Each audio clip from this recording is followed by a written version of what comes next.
When you're in that position and you're feeling all those feelings of like labor and delivery, and you get like scared, it's super easy to get scared. And if there's people you don't know who are telling you like, oh, well, just do this, you don't push yet, don't do anything, we should break your water right now because that's what needs to be done, then you're like so vulnerable that you're willing to listen to them, even if it's not something that you really wanted to do going into your birth.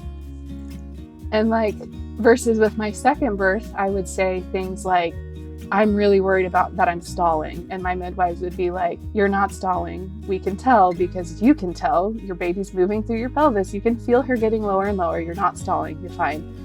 Or I'd be like, I'm feeling pushy. I don't know if I should push. Like, what if I've stalled? And they're like, you haven't stalled. Listen to your body. You're doing okay. And like, I knew these people. I had relationships with them. Like, it was a night and day difference to have someone, instead of having my provider say, listen to me, like listen to me as the provider. They were saying, listen to yourself as the person giving birth. Like, you have intuition, use it. Let's get started with our reviewer of the week. And this week it is Nat K. Hernandez, who says, first time mom, love this podcast. This podcast has been one of the few that have brought me some peace and overall knowledge without scaring me about pregnancy. I love the positive birth stories and the educational ones like ROGAM, hemorrhages, etc. Thank you, and I will be joining the course for the next baby. Thank you for your review. And here is another birth story for all of you guys that are listening. So without further ado, Maren is here with me today. She's a My Essential Birth student. She's a mom.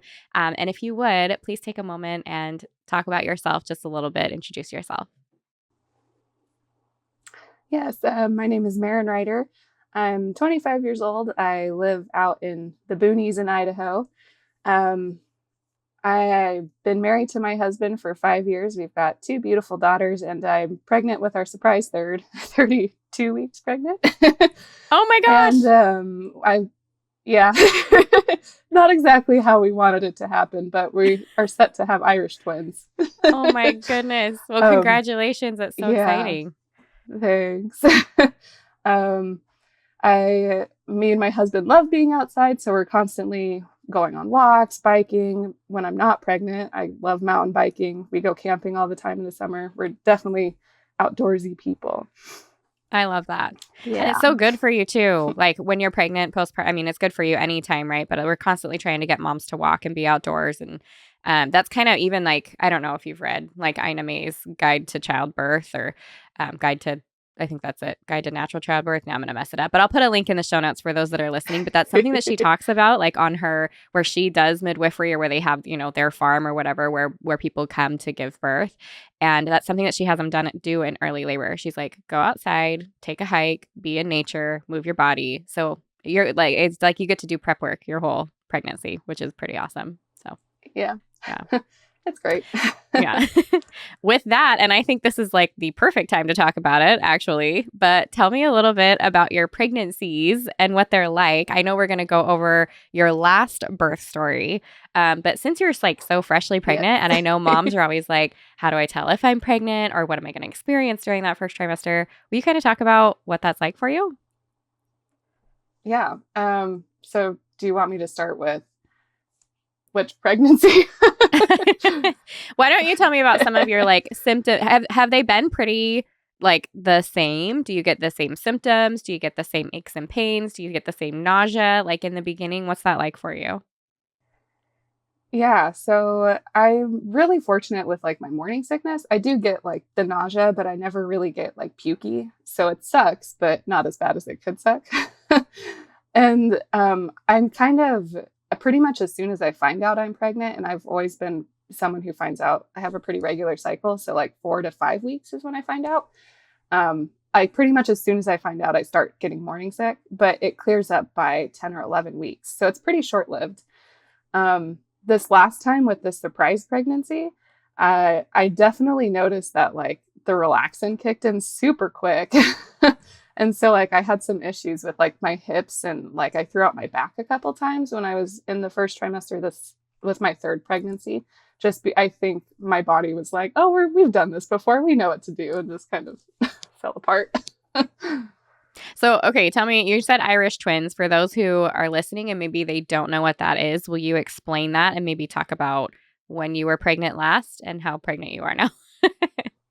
Yeah. So Irish twins just means you have babies that are within 12 months of each other, within a year. So my second, which is the birth story I'm telling today, she was born early April and I'm due like end of March. So my due date is 5 days before my daughter's birthday. So Oh my goodness. we're like I said, a little unintentional, but oh well. But All in God's awesome. hands, right? Yes. I will tell you, just as like a side note here, I have a girlfriend who she had Irish twins and then she had actual twins.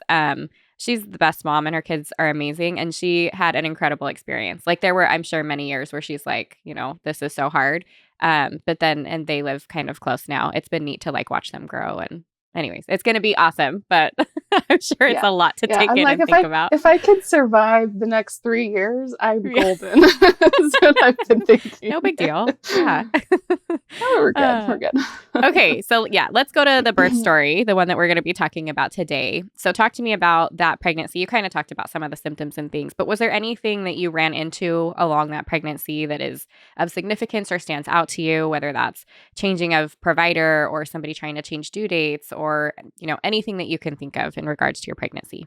Yeah. So like I said, I have a pretty healthy pregnancies and they're not super bad, but like I hate to be that person who's like super negative about pregnancy, but like my mental health kind of tanked when I was pregnant with my second, just like super anxious all the time, pretty much from the time I found out I was pregnant. Going along with that, we opted to do like the prenatal genetic screening, mostly so we could like find out gender, but then we did get like a high risk result as part of that genetic screening, which really fueled the anxiety. Not because like, and it's not a bad thing. And we ended up just doing testing after she was born instead of opting for like an amniocentesis or things like that. But it was definitely like super nerve wracking to be like, oh, there could be an issue with your baby. Like go to maternal fetal medicine, do all the extra stuff, like have all these extra decisions you have to make now. And that was just like really hard for me mentally to wrap my brain around. But once like we kind of made our decisions regarding what we wanted to do with that, it was super easy to just like kind of not super easy. it was possible for us to like move forward past that and to keep just plugging away at being pregnant. As for like providers and stuff, we had with my first, we'd been with an OB he had like a couple midwives that were working under an OB. But because of the way it worked with the hospital or something, when I went to deliver, the midwives couldn't come. I think because the OB they practiced under was out of town or something. I don't know. So I ended up delivering with just the on-call OB. It was really not what I wanted to have happen. And then like I gave birth in a hospital the first time and I didn't want to do that the second time. Not because hospitals are bad, just because I felt like they pushed me on things I didn't want to be, like on decisions that I didn't know any better because I was a first-time mom and I was in labor. I didn't know what to do. So after like when I was coming up on my second pregnancy, I was like, I don't really want to go back to that clinic. I don't really want to go back to a hospital setting. And my husband has 5 sisters. And so I was talking to a whole bunch of them and they like, I think 3 or 4 of his 5 sisters have delivered at birth centers before. And so they were like, definitely check out a birth center. So I did some research. I like shopped around like within how far away I was willing to drive in labor and like interviewed a couple different birth centers. And so like from the onset of the second pregnancy, I found a provider I really liked and stuck with them through the whole time. And that was awesome because it was so nice to have a provider that I liked. Yeah. So did you like the first provider with that first pregnancy and things just didn't work? Did you even really get to meet with him or talk with him? It sounds like you were meeting with the midwives.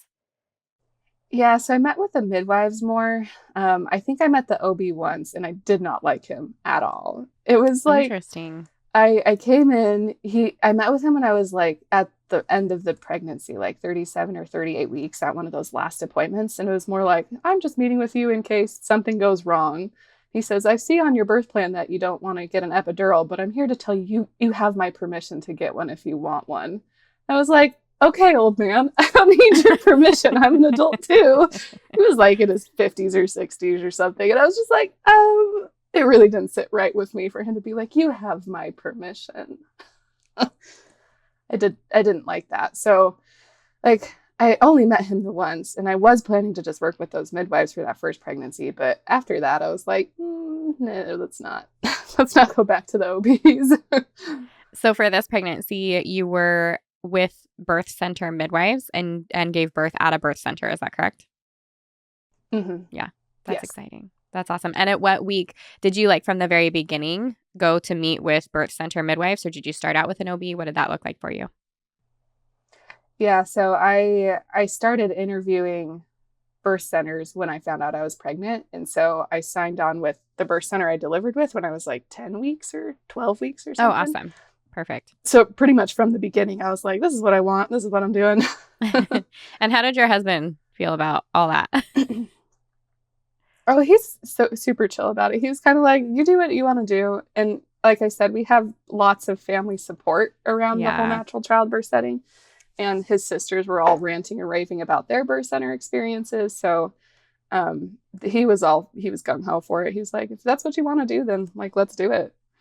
I love that. I think when dads can get closer to that, then yeah, it makes it not the scary thing. It was the same for my husband when I said I wanted a home birth. Like, his mom had given birth at home with one of his sisters.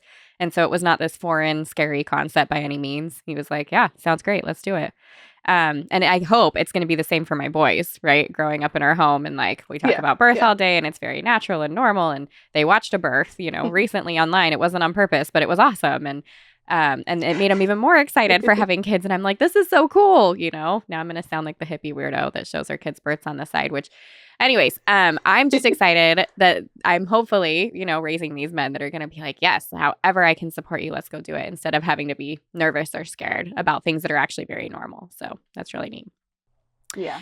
He's super, did you, like I said, he's got a lot of siblings, and he's the seventh, and he was born on the floor in the bathroom unintentionally. So he was awesome. A home birth, just not an intentional one. That's awesome. It's in his blood. I love it. Yeah. Okay. So with these midwives, I know people get curious about this. Was this a group of midwives? Could you deliver with any one of them, or did you get to pick your midwife? What was that like? And then who did they have for support? Do they provide doulas? Did they have midwife assistance? What was that like for you? Yeah, so it was a group of 4 midwives, and then they had 2 student midwives at the time that I delivered. And they don't have like doulas that work in their birth center, but they definitely like had the list of people that like, here's the doulas we recommend if you want one. That's awesome. And they're they do birth center births and home births, both the midwives. So like you can opt to do either one at this practice. But I did meet with like every single midwife multiple times beforehand. And usually at my appointments, there was also like a student midwife was there as well. So when I gave birth, I had already met both the student midwife and the midwife who were there. That's awesome. Yeah, I like that. Was there anything during your pregnancy that like popped up? I know we kind of talked about that, but for this pregnancy, was there anything like you popped GPS positive or anything else that was going to affect your labor plans? Or pretty straightforward? No. Okay, I was super awesome. Lucky. I was GBS negative. And I delivered at 39 weeks, so there was never any talk of induction. Not that they can induce at the birth center because it's out of hospital, but they had their whole, like legally, they can only let you deliver there from 37 to 42 weeks. So you have to hit that window. So if I would have hit the 42, we would have bumped me back to a hospital, but I luckily didn't have to do that. Yes, that is good. Talk to me a little bit about your husband. And you said he was supportive, from the get-go. How did you guys prepare together? What did he do that was really helpful along the way for other dads that are listening or other moms who want to give their husbands a nudge? So I don't know. He wasn't as hands-on this pregnancy as he was with the last pregnancy for like our labor practices. I think we both kind of went into it like, we have done this once, like we're kind of a little bit better prepared. His biggest thing that helped me was just like to keep me fed. I'm kind of a beast when I'm hungry. And so his job was just to like feed me when I'm pregnant and, be the shoulder to cry on when I'm having those rough days. Yeah, he was definitely more of just like the emotional support and doing the more just like dealing with the symptoms of pregnancy rather than like the birth prep. When I was 36 weeks pregnant, he got laid off from his job, which was like really hard because like obviously we're like, oh crap, we don't have insurance, we don't have income, whatever. But it ended up he took like 5 weeks off of work before he found a new job, which worked out great. So he was off of work for those last like 3 weeks of my pregnancy, which was like the best thing that could have happened for me because we had a 2-year-old at the time. And taking care of a 2-year-old when you're that pregnant is very hard. And so he just kind of like took over like the default parenting stuff and let me really like rest and relax and focus on preparing myself for labor and delivery, which was like what I needed to do at that time. So like it turned out to be this big blessing that he was able to be home with us and he could like help out in like everything when I really couldn't. That's awesome. Yeah, I love how little things work out like that. They don't seem like they're going to be blessings, but then they actually end up being a great blessing. Okay, with that, I would love to hear about the details about how you prepared. What did you do on the daily? What were your weekly things? Like, what did it look like for you mentally and physically to be prepared for birth? Yeah, so I tried my darndest to do the 3 daily exercises. I really struggled with the forward leading inversion just because I get pretty bad heartburn when I'm pregnant. But I would do like the pelvic tilts and the squats all the time. I tried to go for walks daily as much as like the weather permitted. I was pregnant through like winter and early spring. So it wasn't super easy for me, but I tried. And the thing that I focused like the most on was like meditation and like visualization. Every day during my toddler's nap, I dim the lights really low. I'd turn on like my sounds, like the ambient sounds that I'd use, and I'd like sit on the birth ball and I'd talk to baby and I'd just practice going over my positive affirmations and the like just visualizing how I wanted that birth to go. And like I'd go through like step by step how I figured or how I like imagined it would go. Like almost daily I did that just to kind of practice and get in the mind and really relax. And that was what I focused a lot on with this pregnancy was just preparing my mental state so that when I got there, I could like really zen out and focus on like breathing and the positive affirmations and just kind of, the mental stuff. Yeah. Yeah. Did you find that coming from that first birth, like you instinctively knew that's what you were going to need more of for the next one?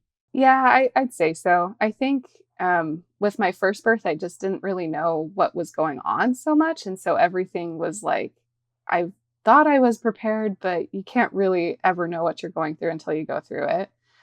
And so I felt that I needed to be more in touch with like the calm side of me and be able to like relax my body more than I was able to. I think like towards the end of my first labor and delivery, I got really like just it felt out of control as, the more pain you feel.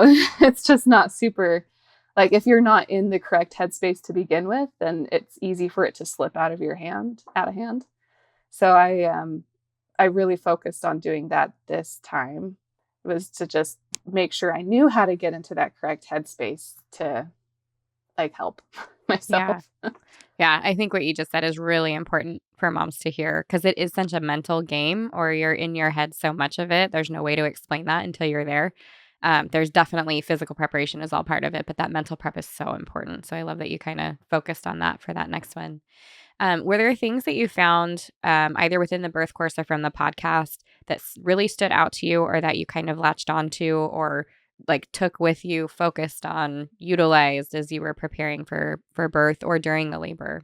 I would probably say that like the things I really focused on were like finding those positive affirmations. And I like did some deep soul searching probably in like the second trimester and figured out like I did that where you trace your fears, you find your fears and you trace them to like Find it your and flip it. affirmations to counteract it. Yes. Yeah. Yeah. So I did that sometime in the second trimester. And like, because I'd gone through the birth experience before, I had a whole bunch of fears based off of that first birth. And I was really afraid of stalling because I stalled a couple times when I was in labor with my first. And I was afraid of having pushing urges before I was 10 centimeters dilated. And so like I did a whole bunch of research on all those things, and I like made a whole bunch of affirmations based on those fears that I had, and like I practiced with those specific affirmations a lot. The other thing that I really took to heart with this labor was like the advice to just move, be like constantly moving. I think when I was in labor with my second daughter, I don't think I really was still ever. I was always kind of moving in some way, shape, or form, just to try to help ease the pain and help keep baby, moving. Yeah. Okay, so with that, let's get started. I want to hear all about this birth. So 39 weeks, but give us a little like preview maybe before. I'm curious to see like, did you have any vaginal exams leading up? So did you know like anything internally, quote unquote, where you were at? And then how did things get started? Yeah. So I didn't have a single vaginal exam my entire pregnancy through labor and delivery. I just hated them so much with my first that I was like, no, never again. So I had no idea like where I was coming forward. Like with my first, I had some prodromal labor for like a week or so before I gave birth. So I was kind of expecting that with my second. And so like for the week before, I'd have contractions, like not super intense ones, and like not anywhere close to like regular either, but I'd have them in the evenings. I'd always be like, oh, I'm having a contraction. And my husband would just like roll his eyes. And so like I'd have been having them in the evenings, like the week prior. And then the day I went into labor, was my dad's birthday, and I was really hoping to have a baby on his birthday. So I was like really, really hopeful, and like I'd been really manifesting that date. Missed it by a day, but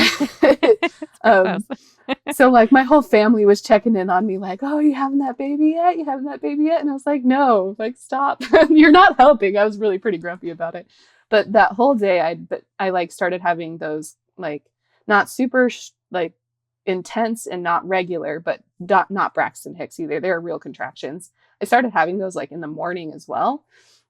So I was like, hey, maybe we could, get things going soon. And like just during the day, like I said, my husband wasn't working. So we were just kind of like lounging around at home, trying not to do anything because we didn't have money to spend. So I like went for a big long walk, or it wasn't a long walk, but I got caught out in a thunderstorm. So it was a fast walk. So I went for a big walk, and then that evening we went out to dinner for some reason. And like while we were at dinner, I was kind of like, these are getting a little bit more intense, and just kind of kept writing it off because what else do you do in early labor, right? And we got home. It was like 7 p.m. and we put our toddler to bed. And I remember like sitting in the rocking chair while we were like reading her bedtime stories and being like, oh, that was definitely a contraction there. Like one that was strong enough that I felt like it was real, like not just early labor, like, but oh, this could be something. So after that, when you're like in late pregnancy, you're just tired all the time. So I was kind of like, you know what, if I go into labor tonight, great. If I don't, like, great too. But I want it to go one way or the other so I can like get some sleep if I need to. So I was pretty open to them like either spacing out again or like speeding up and like turning into real labor. So I was just trying to do all the relaxation things. I took a super long hot shower. I was like moving around on the birth ball, not the peanut ball. I tried to take like a little nap, but they were strong enough contractions that like they would wake me up. So like I dozed between them, but I wasn't like really sleeping. And so this went on like all evening. I'm just kind of like moving around trying to figure out what they want to do. And like at 11 p.m., my husband went to bed, and I was like, well, I can't really sleep, so I'm just going to keep doing what I'm doing. So at that point, I'd had like some pretty, like the contractions were getting more intense, and they were starting to like wrap around to my back. And so I was like, I'm going to try the mile circuit to see if it's a positional thing, because back labor is not fun. And so I started the mile circuit, and like, I think the thing I'd read online said you hold each position for like 20 or 30 minutes or something like that. So like the first position was like really hard just because we have hardwood floors everywhere and I couldn't, Oh. it's like the kneeling one with your butt Yeah. in the air. Right. I was like, my knees hurt so bad. I can't do this for very long. So I only did that one for like 15-ish minutes. And then I moved on to the next position, which is the side lying release. And like, I got into that position and I was kind of dozing between contractions because it's late. And I think towards the end of the 30 minutes of that, I had such a strong contraction that I like leaped out of bed. Like I could not like sit still and lay down through it. And after that, it was like my contractions were 4 minutes apart, super intense. And I was active labor at that point. So I like leaped out of bed with these super strong contractions. I hopped on the birth ball for a little bit. I waited probably like 15 minutes before I called the midwife because I hadn't actually called the midwives up until this point. I didn't know if it was real or not, you know? So like I called the midwives and they said, well, you haven't had this pattern for super long. Call us back in 30 minutes and then we'll see what's going on from there. So when I originally called them, it was like 4 minutes apart. By the time I called them again, they were closer to like 3 minutes apart, my contractions were. And I was like starting to have to like low groan through them. And I called them back and they're like, oh yeah, sounds like real labor. Come on in. So my husband packs up the last of the stuff in the bag. And I think at this point, I woke him up when I called the midwives and at like 1 a.m. And he had to start helping me with like counter pressure and stuff at that point because I couldn't really deal with them on my own. So I was like low groaning. I did that hip swaying thing a lot and the counter pressure. And then we get in the car and we're a 30-minute drive from the birth center, which was not fun. I don't know what I was thinking, but I'd installed like the baby car seat, but I'd also left the toddler car seat up in our back seat. So there wasn't room for me in the back seat. Oh no. So I was just sitting in like the passenger seat, like trying to like not die through the contractions that I couldn't move. And it was like so like uncomfortable. And they were about 2 minutes apart when we got to the birth center. So they were like really close. And I was like super shaky at this point and I was cold, but not like I felt like I was shaking because I was cold, but I also was like, this could be transition. I don't know. But we got to the birth center.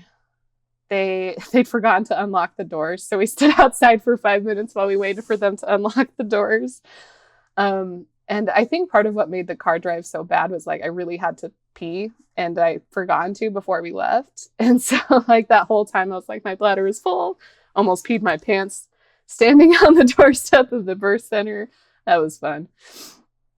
Anyway, so we get to the birth center. They let us in.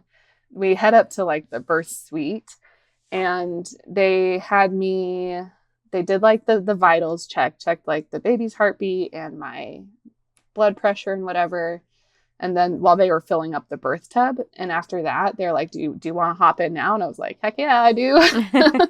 So I hopped in the birth tub and it was like almost immediate relief. And like they spaced my contractions were like 2 minutes apart and they spaced out to like 4 minutes apart for a couple contractions just to give me like a little bit of a break.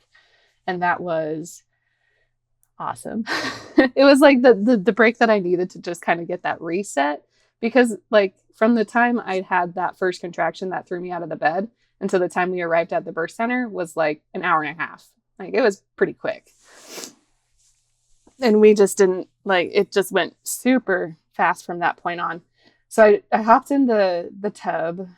I remember I kept like moving my hips a lot, doing that hip sway thing while I was in the tub. And then like I changed positions probably every 15, 20 minutes.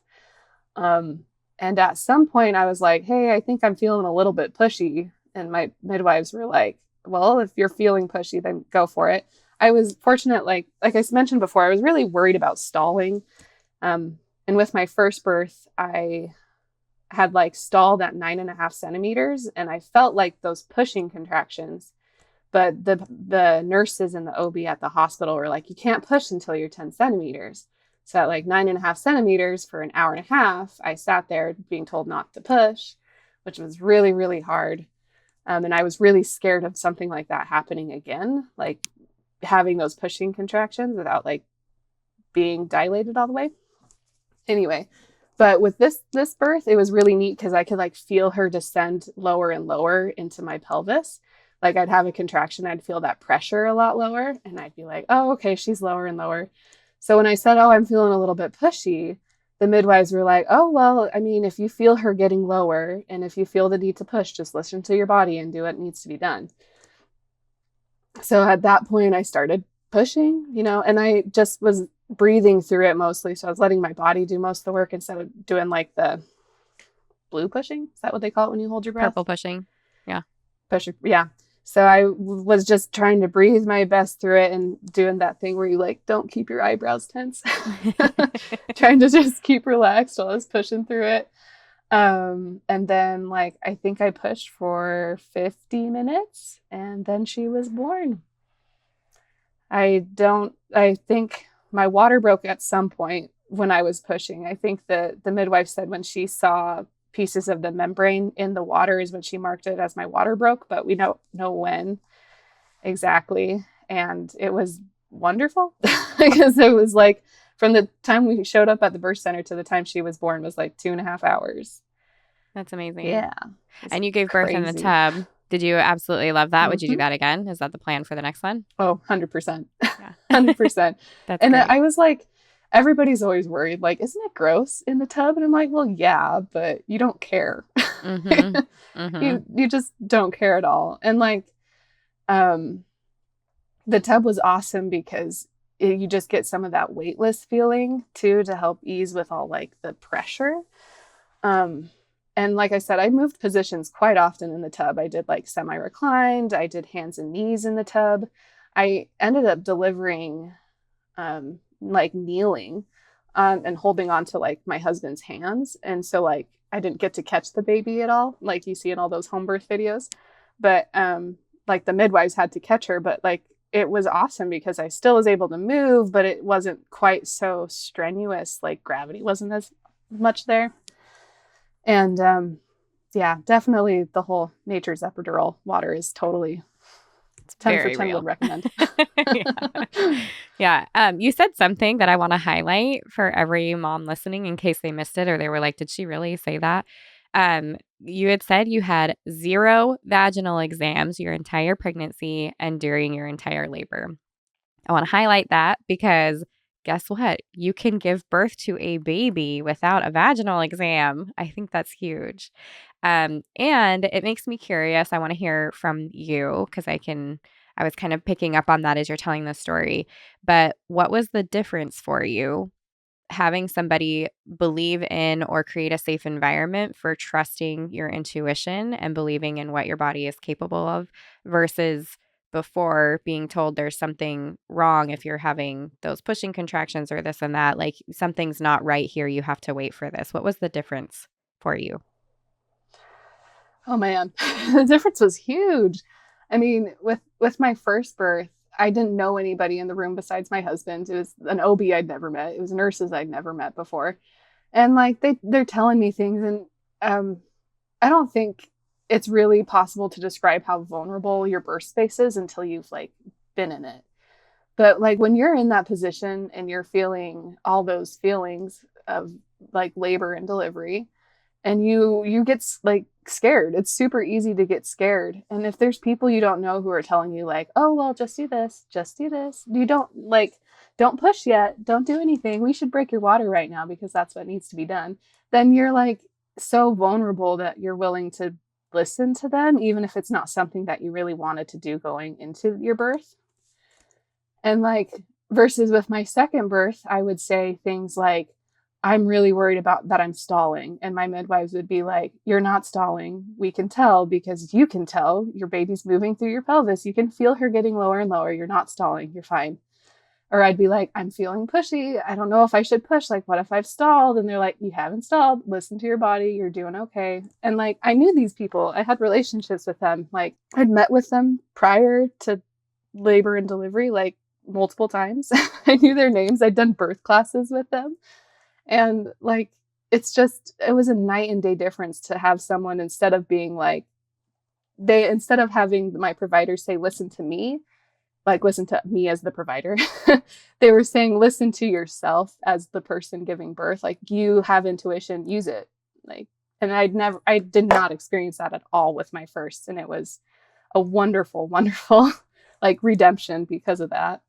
Yeah, it's amazing how powerful it can be just to be lovingly supported close by like that. Like, we're going to hold this space and we trust you and we're here if anything goes wrong, but you're doing great. And just that like reinforcement of like, I am in control and I am safe and this is okay. And how the experience can just be night and day, like you said, I think is so huge. So that's awesome. Questions about your contractions, because you actually mentioned oftentimes as a doula, for example, and I've shared this on the podcast, I'll get those text messages of like, I'm feeling them in my back, but they're not wrapping around to the front yet. But it sounds like yours started in the front and started wrapping around to the back. Is that right? Oh gosh, have to try to remember them. Because you had mentioned you're like, oh no, I don't, like, what about back labor, right? Like, you were concerned about back labor. So you had mentioned that. So I'm like, I wonder where you started feeling them and then where they went to. Yeah. So like, I'd say my super early contractions, or what I started considering like real contractions versus Braxton Hicks. Because like with the Braxton Hicks, you can feel that whole tightening sensation in your belly. But when it started getting like so tight that it felt like it was starting to constrict my lungs almost, and then it was edging towards painful, that was what I considered like my early labor contractions. And so like they started as like almost just like so tight I can't breathe, as that kind of pain. And then from there it edged towards like, oh, it's just really, really, really tight and across the front. And then they, I think, started radiating through my back. I don't remember when the back pain started. I don't remember. That's okay. But then as contractions increased, do you happen to remember any of that like intensity? Was it taking your breath away? Was it feeling pain in your hips? You mentioned that your husband was doing some counter pressure. So do you happen to remember anything about how the contractions felt or how you would describe them? Yeah. So I had back labor through like the whole thing. And so it was like definitely a lot of like pressure in the front. And I would, I don't know.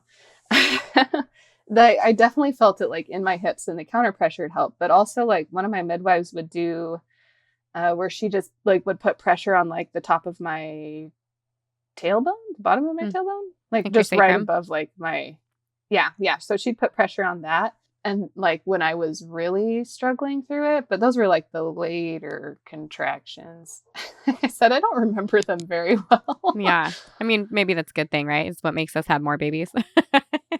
Yeah, I think I've been through this process of I've been trying to forget as much as possible since I've got such a short time frame. Let's not talk about that. But it sounds like you had good support. It sounds like you had good hands-on support, right? And then as far as like the birth room, like once you were at the birth center, because you had mentioned what you had done for relaxation before. So did you dim the lights? Was there anything that you did there to help yourself get into a more relaxed state? Yeah, so they had the lights dimmed already when I showed up. I think they had some like artificial candles that they had for their main source of lighting, which was really cool because like when they were checking because they would like check for baby's heart rate, but they would only ever use like the Doppler and would just stick their hand into the pool, which was awesome. I didn't have to like be hooked up to anything, but they had like a little pen light that they would shine to look at stuff if they needed to see anything. So they kept the lights dim like the entire time. I had like a relaxation playlist that I used a lot that I was listening to up until I was pushing, I think. And then I like had all these affirmation cards I'd made. I brought like the comb and the fan. And I didn't use any of it. It was like, it was just like so fast. It went like really crazy. Once the contractions picked up, it was like, we didn't hardly have time to like do anything. It was just, I was really focused on keeping my hips moving, like doing the hip sways, and then also like the eyebrows, trying to keep my face relaxed, and the low groaning, keeping my noises low. Those were like the things I focused on the most to help keep me relaxed. Yeah, that's really good info for moms to hear, because you never know, what you're going to need to latch onto and pull from during that time, or what's going to work for you, even though you've practiced all these things during pregnancy. So, well, thank you for your time and for your story. This was amazing. I do love to end these episodes with your favorite best advice for moms and best advice for dads. So if you have that, I'd love to hear it. Yeah. So I think my advice for moms would be find a provider that you like. Find one that you're willing to be vulnerable with, because if you don't, you're going to regret it like 100%.